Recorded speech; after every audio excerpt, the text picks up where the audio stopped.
Hai teman-teman, Assalamualaikum warahmatullahi wabarakatuh. Waalaikumsalam warahmatullahi wabarakatuh. Tepuk tangan dulu dong. Jadi di sini kami mau membahas tentang sistem politik ya. Nah sebelumnya kami mau memperkenalkan diri dulu nih. Dimulai dari aku ya. Nama aku Fitria Rahmi dan Nama aku Siti Rodatul Hasanah. Nah, kita ini bertiga program studi dan perkenalkan nama aku Meti Sabina. di sini kami membuat video ini untuk memenuhi tugas mata kuliah Sistem Politik Indonesia. Dan sebelumnya tadi sudah dijelaskan nih kita mau membahas tentang politik. Nah, kira-kira apa nih teman-teman judul dari video kita?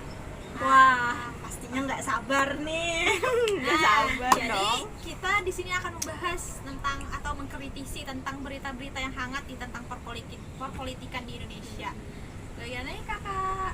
Mungkin pembahasan tentang politik itu selalu apa ya? Identik dengan hal-hal yang berbau-bau lah tentang ya. Mungkin sebagian orang sangat sensitif pembahasannya, tapi hal-hal seperti ini tuh wajib lah, apalagi kita sebagai seorang mahasiswa kita tahu dan harus tahu tentang politik yang ada di negara kita. Jangan kita ya tutup cuek-cuek, tutup mata, Nggak melek terhadap berita gitu ya. Mungkin langsung saja nih, mungkin nggak sabar banget yang nonton nih. Aduh, apa ya yang akan kita bahas? Jadi dari pembahasan pembuka dari teman-teman aku tadi dapat kita ketahui dong pembahasannya tentang apa. Oke, apa nih? Yaitu tentang calon presiden di tahun 2024.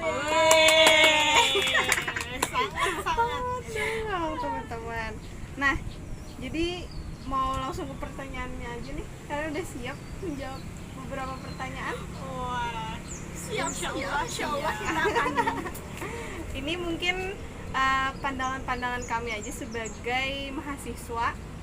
Yang berada di prodi PPKN, yang dimana sebagian besar itu membahas tentang politik. Jadi kalau teman-teman nonton video ini yang sekiranya membuat kalian tidak nyaman atau di luar daripada kenyamanan kalian yang nonton, itu diambil yang baiknya saja, yang tidak baiknya ya jangan diambil.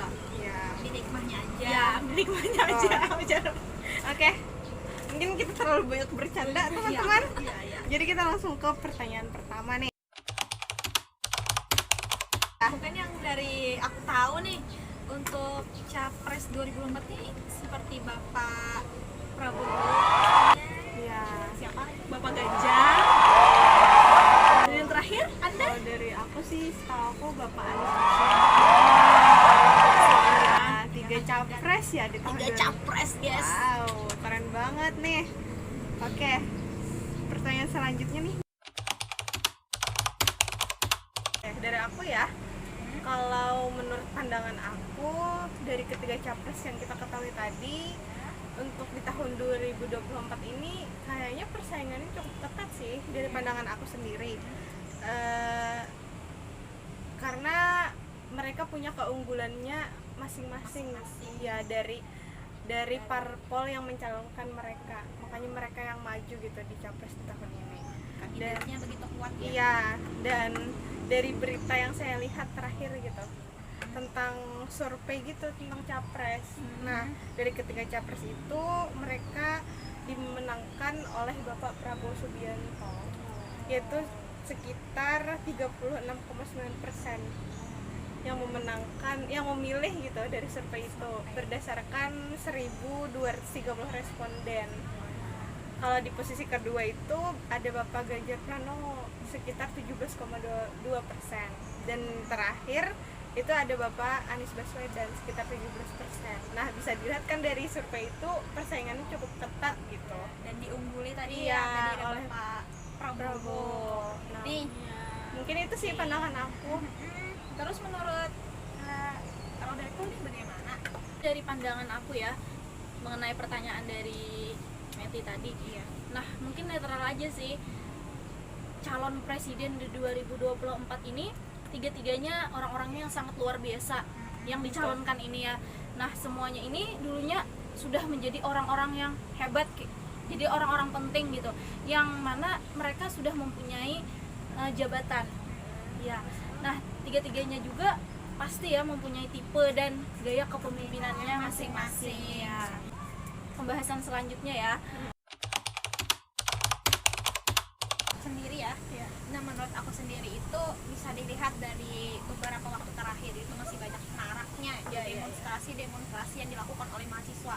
Nah demonstrasi ini bukan wujud yang tidak bukan wujud tidak berarti hal yang tidak boleh, pasti ada dari beberapa yang ditentang.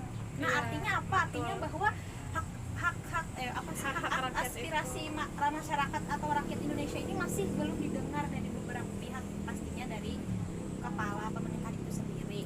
Mungkin itu saja sih pandangan dari aku. Nah selanjutnya bisa dari yang kalau aku sih sedikit memberikan tambahan aja sih. Ya aku setuju gitu dari aksi-aksi demonstrasi tadi.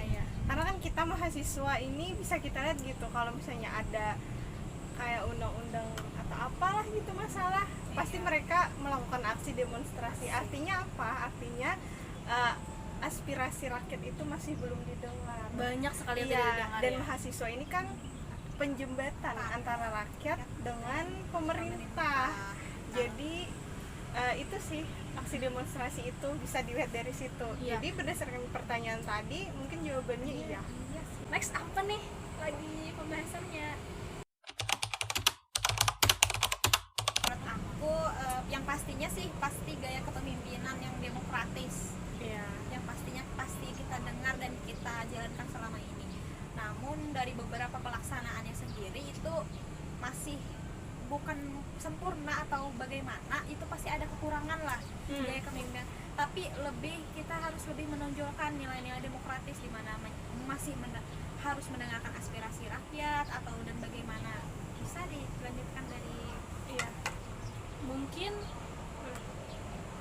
apa ya, dari aku sama saja sih, beda-beda tipis lah sama jawabannya Meti, bahwasanya seorang pemimpin itu harus demokratis, apalagi di negara kita yang sangat banyak sekali suku-suku bangsa, perbedaan dan juga banyak juga perbedaan pendapat mungkin ya. Dan itu hendaknya sih dari aku, dari kita semua pemimpin itu nampung merangkul semua rakyat dan semua merangkul orang-orang yang ada di bawah, tidak hanya di golongan atas maupun di golongan bawah, dan tidak otoriter juga kan. Mungkin itu aja sih. Mungkin juga ya kayak contoh kecilnya seperti kita organisasi di kampus gitu. Iya, kepemimpinannya pasti pengen punya pemimpin yang memiliki gaya demokratis. Iya nggak sih? Pastinya. Gitu. Tapi semoga saja di 2024 ini ya kepemimpinannya sesuai apa yang diharapkan semua rakyat Indonesia.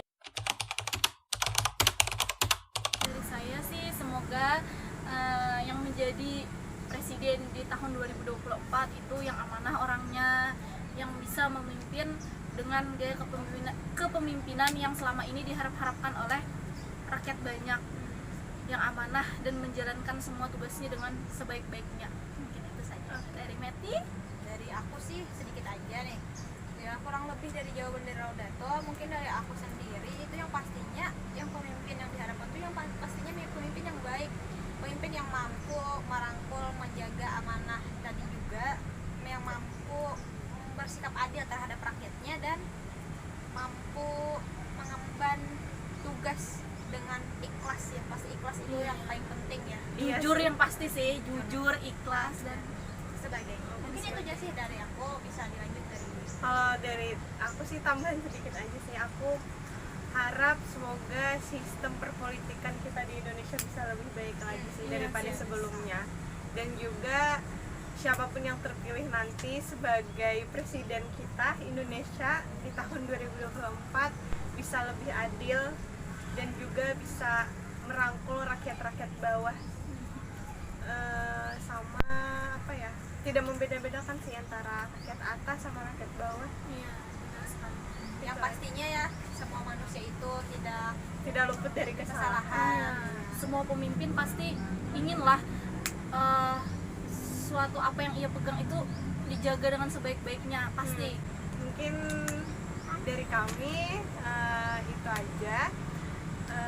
Bila ada kesalahan atau opini-opini kami yang mungkin tidak bisa kalian terima, mohon dimaafkan, atau ada kesalahan lain gitu lah.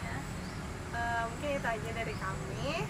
Terima kasih telah menonton. Wassalamualaikum warahmatullahi wabarakatuh. Jangan lupa komen, like and subscribe. Yeah.